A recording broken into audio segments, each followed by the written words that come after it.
This kid showed up in a village in rural China out of nowhere.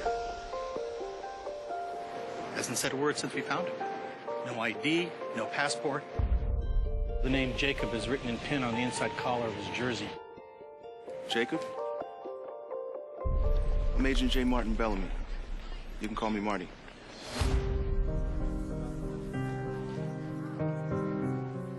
Arcadia, Missouri? Is that where you're from? If I took you to Arcadia, could you show me the way to get to your house?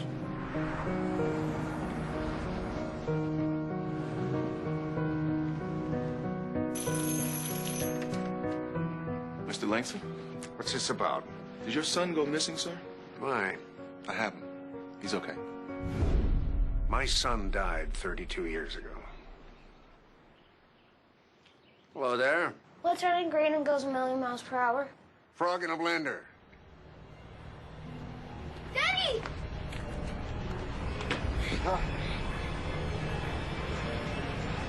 Honey, who is it? Jacob.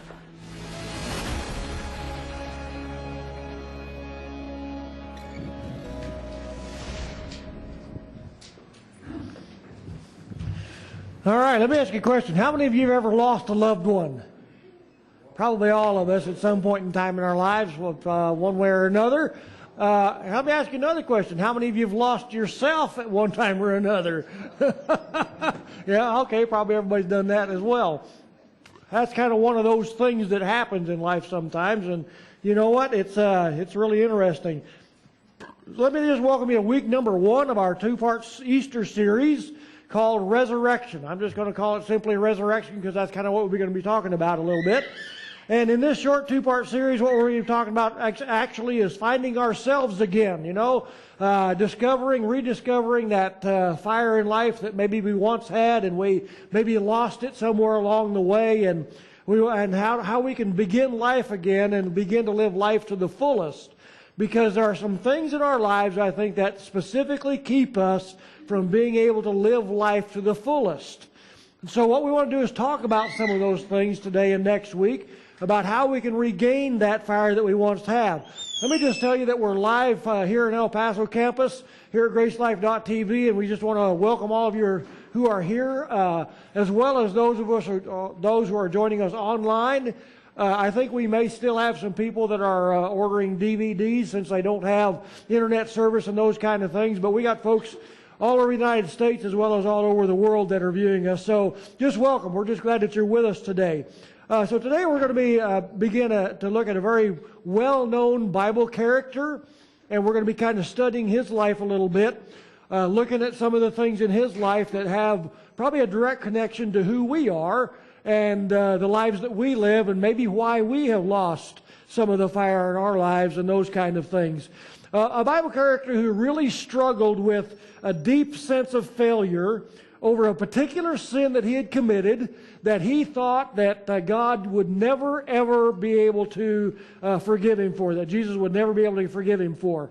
And as a matter of fact, he was so certain that God would not ever be able to forgive him that he avoided any contact with Jesus from that point on. Okay? His name was... Anyone take a guess?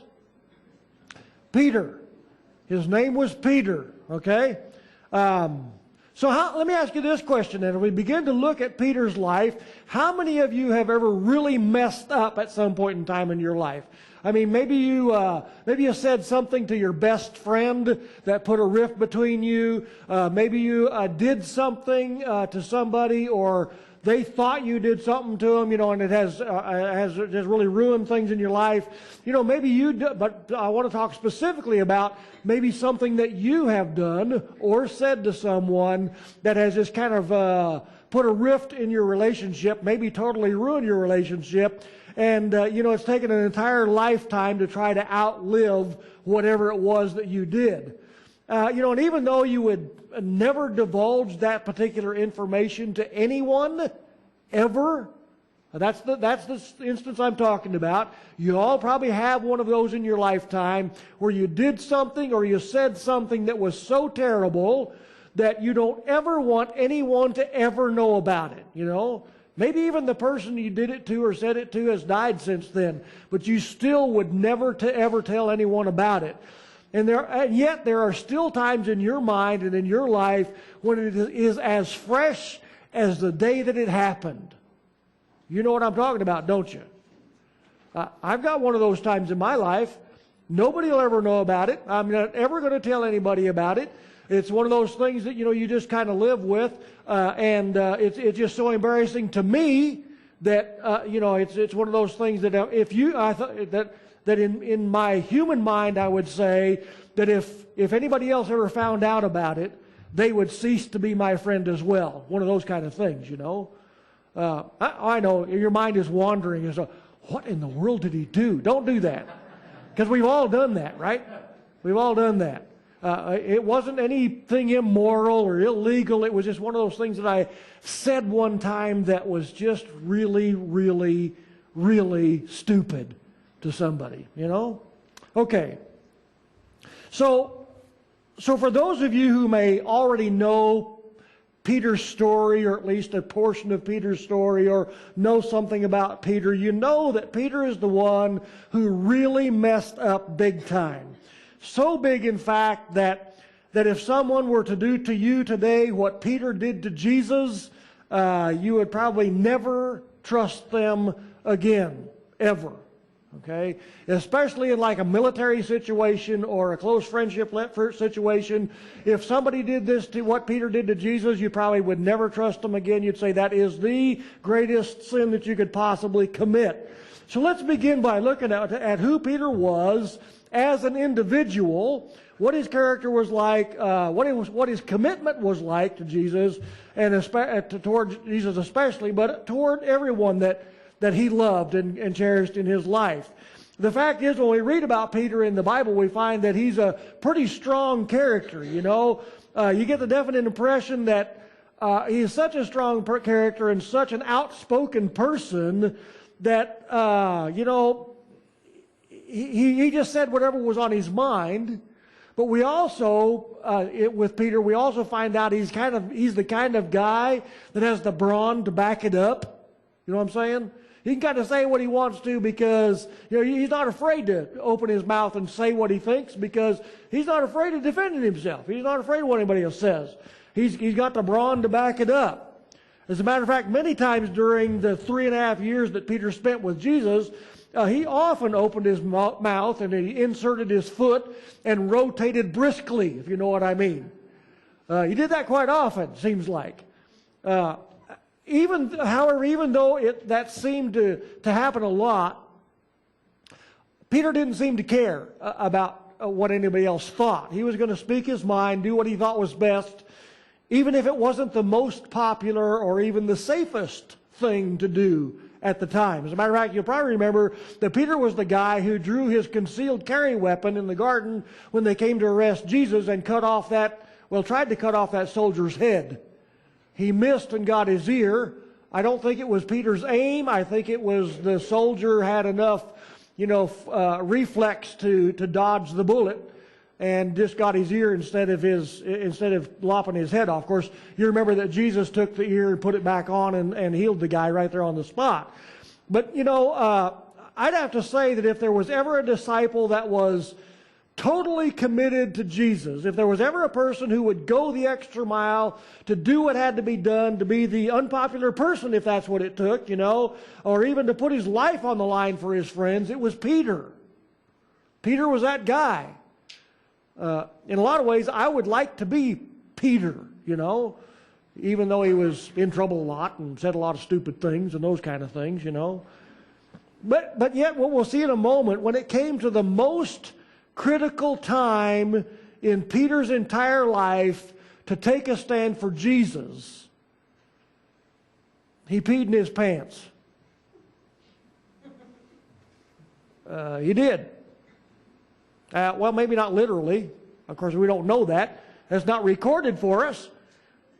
But that's kind of what he did. When it came to the most critical time in his life, when he needed to stand up for Jesus, he became this little boy and peed his pants, I think most of us probably know how he felt. I think most of us have a good idea what that's like. Because most of us have done things in our life that if anybody actually ever found out, they probably never speak to us again, or maybe never wouldn't continue to be our friend.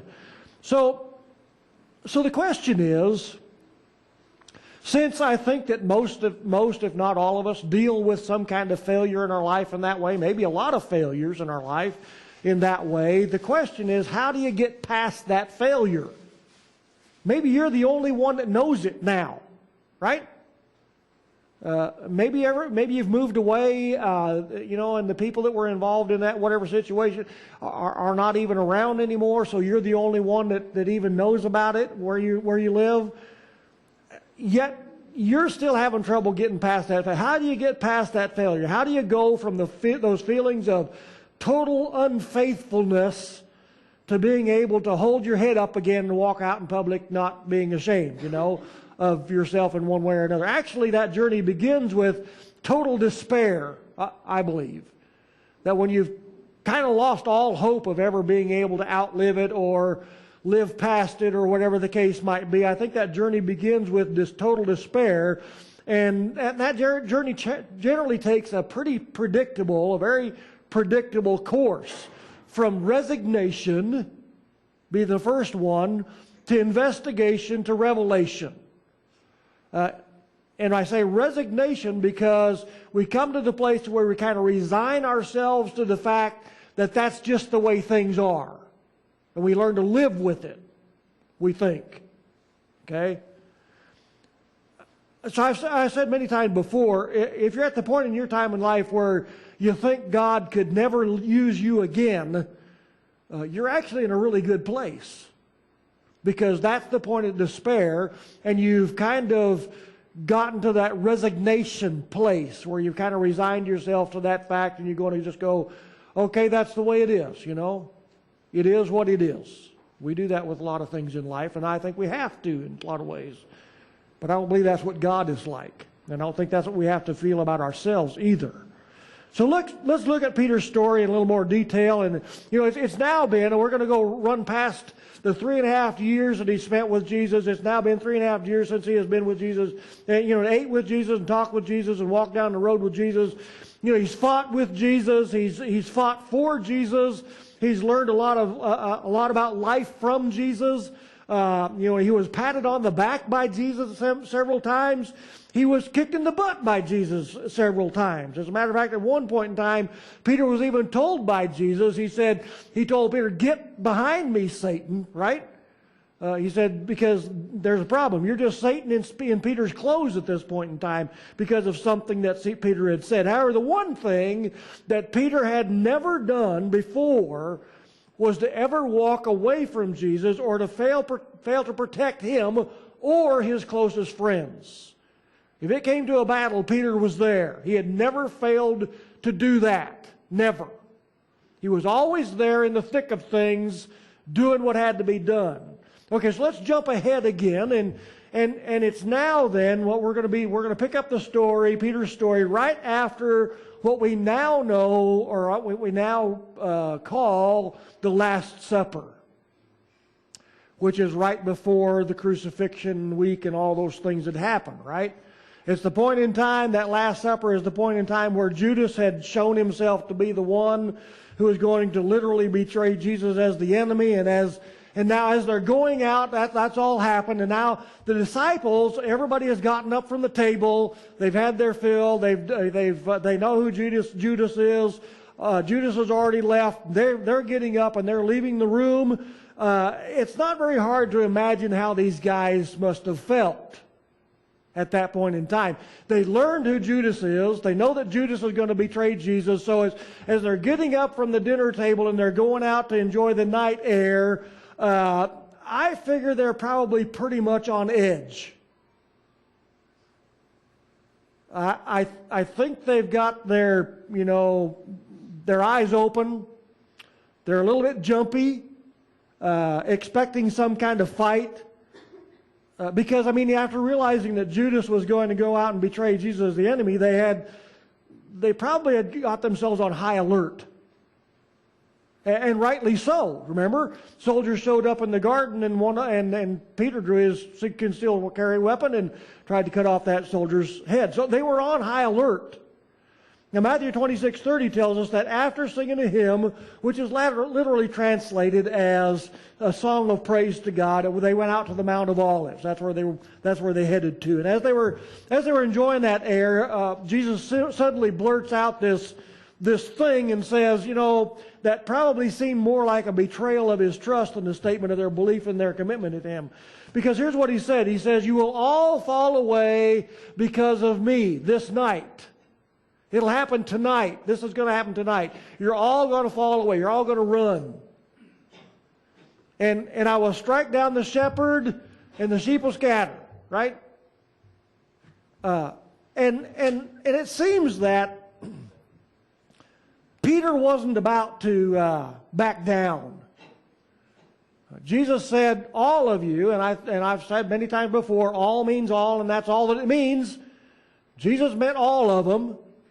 But Peter took that as a direct front against him, against his character, against his willingness to stand with Jesus, against his direct insult, or maybe even a personal challenge, because so much so that he looked Jesus directly in the eye and he said, "Even though they all fall away, I never will." There he is, sticking his foot in his mouth, right? And then rotating briskly, he's going to find out later. But he meant it.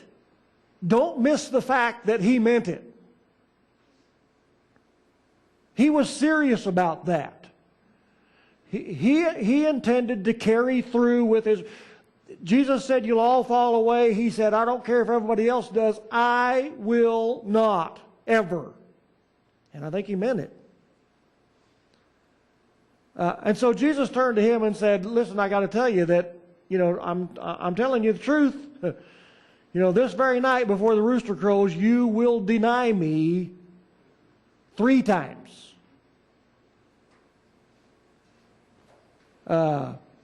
People get that mixed up a lot of times, and they say before the rooster crows 3 times, he's going to deny Jesus. No, it's the other way around. I mean, that'd be easier to take, right? To deny Jesus once? No, the rooster crowed once, right after Peter denied Jesus 3 times. So here we got Peter who insists that he will never ever do it the first time and ends up doing it 3 times. You got an idea how he feels? Just recall that moment in your life. You did it once. Can you imagine doing that 3 times?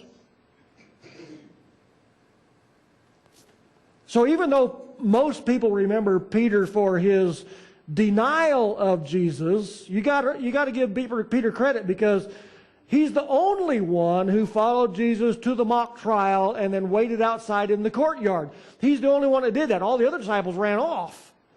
Peter is the only one who was brave enough to walk in there and to actually be in the outside court while they were putting Jesus on trial. He is a brave man. He is a strong man. Don't deny him that, and don't deny yourself that either. But when it came to keeping his neck out of the noose, actually literally keeping his neck out of the noose, it didn't take a soldier carrying a sword to make him deny Jesus, did it? If you know the story, you'll know that the first time he denied Jesus that night, it was a small servant girl who came to him and said, "You too were with Jesus in Galilee." And of course, he denied it. And he said, I don't know what you're talking about. There's your first denial. I said, "I don't know what you're talking about." Of course, he stayed there. He wasn't about to run. Second time, it was another little servant girl who said, "This man was with Jesus. I've seen him. He was there." And Peter said, "I don't know the man. I don't know who you're talking about. I don't even know Jesus." Well, it's getting worse. Not just denying Jesus once, but the second time now. And the third time, it was simply an innocent bystander of some kind. don't know if it was a man or a woman, just an innocent bystander, you know. And they said, we know that you're one of them because we can tell by your accent.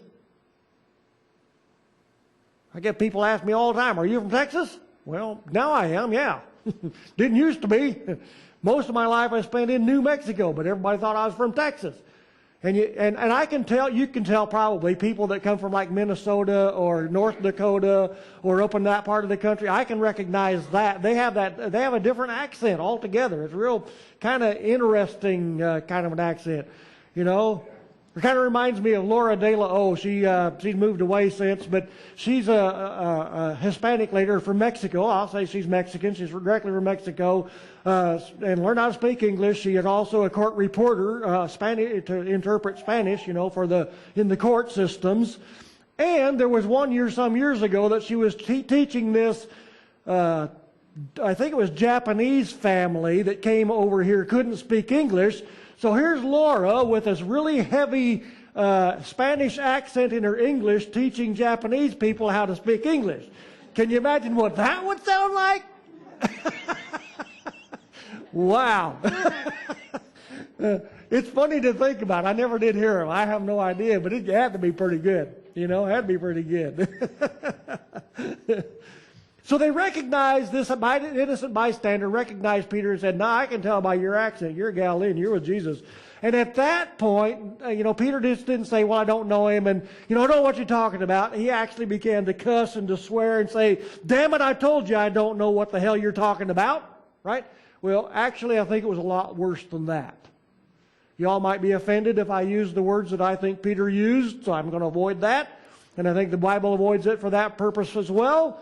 But you all heard about cussing like a sailor, right? Peter was a sailor. He was born a sailor. He lived as a sailor. He was still a sailor. I'm sure that he knew a few colorful words. And at that point in time, he decided to call on his repertoire. You didn't even know I do that word, did you? His repertoire of, repertory of four-letter words, and used them all. And at that point, we know as well that immediately the rooster crowed and he realized what he had done. Wow, can you imagine? To suddenly realize that you had done exactly what Jesus said you would do and you had cussed and sworn and said you would never do? Wow. I think we've all had times in our lives when we've felt like we really failed God completely, you know, when we knew we should have spoken up and we didn't. Okay, so let's jump ahead again. It's now quite some time after Jesus' death, burial, and resurrection, and the disciples know that Jesus is alive. They know he's been, they've seen him. They've even talked to him a little bit, and as a matter of fact, it's been long enough now that, like many of us, Peter had learned to simply live with his failure. We're still at Peter's failure, because that's the important part here. They know Jesus is resurrected. They know they've talked to him, but it's been long enough. Jesus is somewhere else. They don't know where he's at, but it's been long enough now where Peter has kind of resigned himself to the fact that that's just the way things are going to be, and that Jesus would never be able to forgive him, and all right, well, I'll just have to learn to live with that, much less ever trust him to do anything significant. And he's probably saying, it is what it is. I done it. There's nothing I can do about it. I'll find something else to do in life. That's the way it is. So Peter, who's gotten really tired, he's still there with the disciples because those are his best friends, those are the people he lived with and ate with and talked with for the last 3.5 years and all those kind of things. He's really tired of waiting around for something to happen, and he can't sit still. I find it interesting that Peter's the one that can't sit still, and I think there's more reason than what we're just kind of given the basics, but I think it's because not only can he not sit still because of his internal feelings of self-hatred over what he had done. I think that's probably the biggest part. I don't think he just got bored from waiting like like most preachers will tell you, or like a lot of theologians will say. I think it's Peter's internal feelings of restlessness over knowing what he had done. They were waiting for Jesus to come, is what they were there for. They're waiting. Jesus said, "Go to Galilee, wait for me to tell you what to do, and I'll be there, I'll tell you." Well, they were waiting for that. And Peter, with it, because of his internal feelings of guilt and shame and all that stuff, he suddenly says, "I'm going fishing. I ain't putting up with this no more. I can't stand it any longer." You've been there, haven't you? You know, nervous about something. Nobody else knows why you're so nervous, but you're nervous about something. You finally say, "That's it. I'm out of here. I'm going to go fishing." Well, the rest of them followed him because they all just went with him. Said, "Okay, that sounds good to us," you know. So Peter and several other disciples are now in the boat, and they're casting their nets out, and they're not catching nothing, and they've been fishing all night long, and they haven't caught a thing. Well, you know, Peter was probably okay with that because at least he didn't have to sit still in a house and wait for Jesus to arrive. And then suddenly there's this guy on the shore that says, "Hey guys, try throwing your net on the other side of the boat, see what happens." And just for grins and giggles they did, you know. And when they did though, they caught so many fish that they weren't even able to bring the net back into the boat. And at that point, John says to Peter, "I believe that's got to be Jesus." Now, why did John say that to Peter, right? I want you to notice that connection. I don't think that's an accident. I don't think John says that to Peter just because he was the closest guy sitting by, because they're on a boat. They're all together. The Bible tells us he specifically said to Peter, "I believe that's Jesus." And when Peter heard that, the Bible tells us that he grabbed his coat, or his robe, and he literally jumped into the lake and waded to shore as fast as he could. But I got to tell you, I know a lot of people softened that story by saying that Peter was actually anxious to see Jesus. I totally disagree. When Peter jumped into the lake and waded to shore, he wasn't anxious to see Jesus. He didn't want to be the first one to. He was wanting to get out of Jesus' way. He did not want to be there when the boat hit the shore and there was Jesus. He was avoiding Jesus. He wanted to avoid Jesus.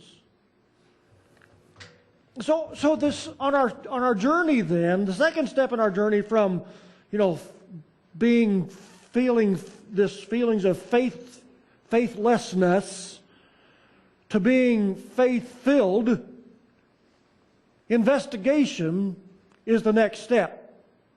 First step is resignation. You just resign yourself to the fact that's the way it's going to be.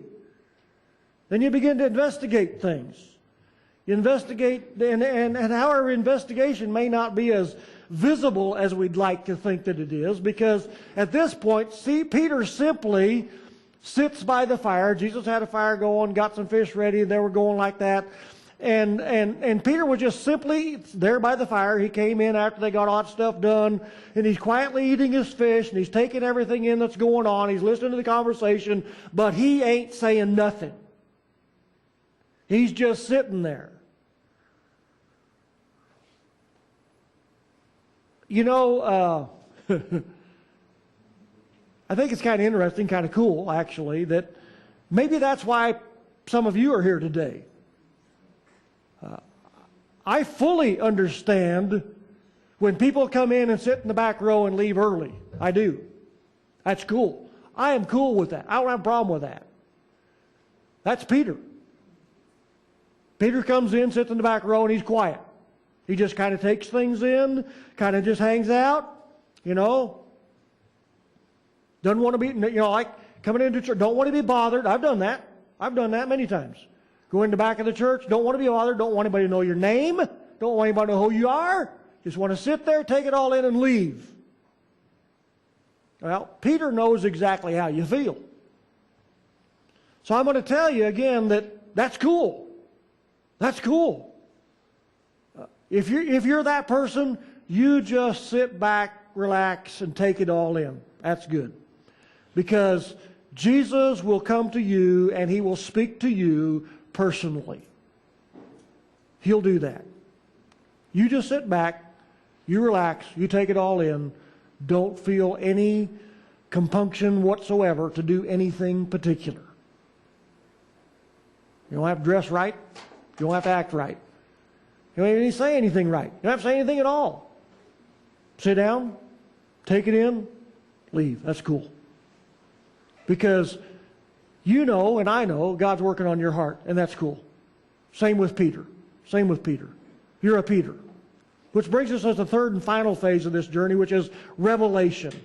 A resignation, investigation, and the revelation. Okay, Peter's sitting there just kind of investigating things, like coming in the back row and sitting down and seeing what goes on and leave. Peter was just there by the fire, just kind of checking things out, because he didn't figure Jesus would ever want to talk to him again, and he wasn't really sure that maybe he wanted to talk to Jesus either, because he wasn't sure what was going to be said. So as Peter sat by the fire thinking his own thoughts and feeling like a total outcast, knowing that Jesus would probably never speak to him again, the unthinkable happens.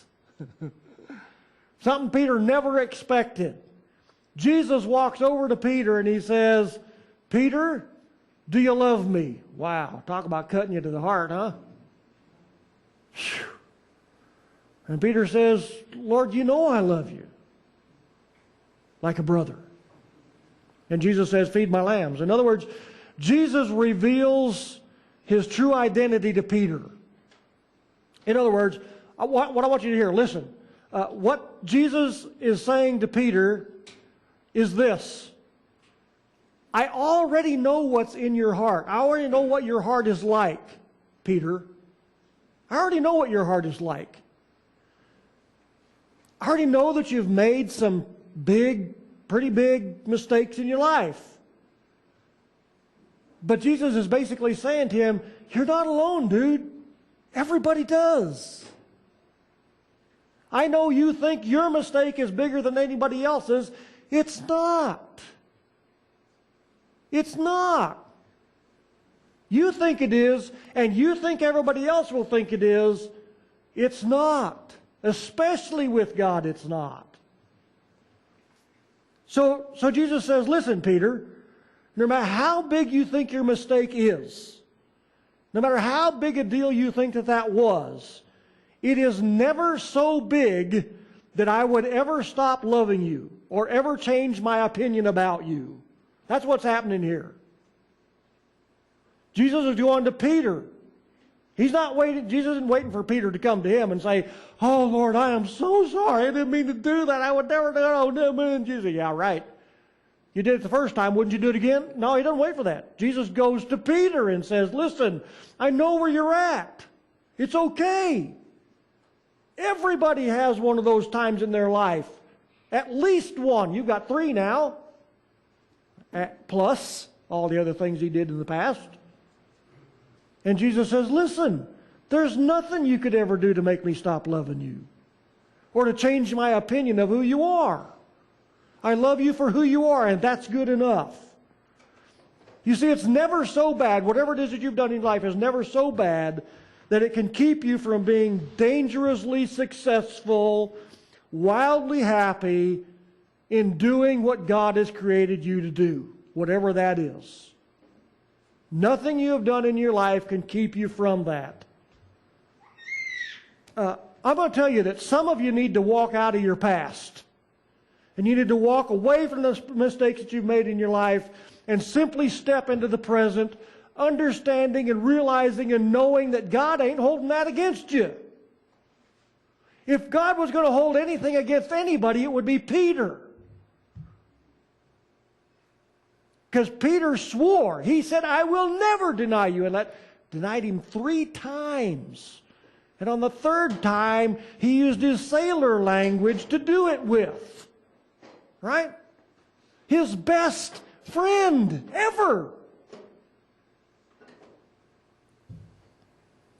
Some of you need to walk away from the memory of your worst mistake You need to stop letting Satan keep you in bondage to that memory and simply come to the realization that Jesus already knows your heart.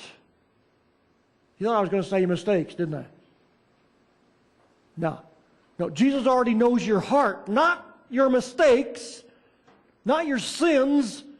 Jesus already knows your heart. He knows who you are.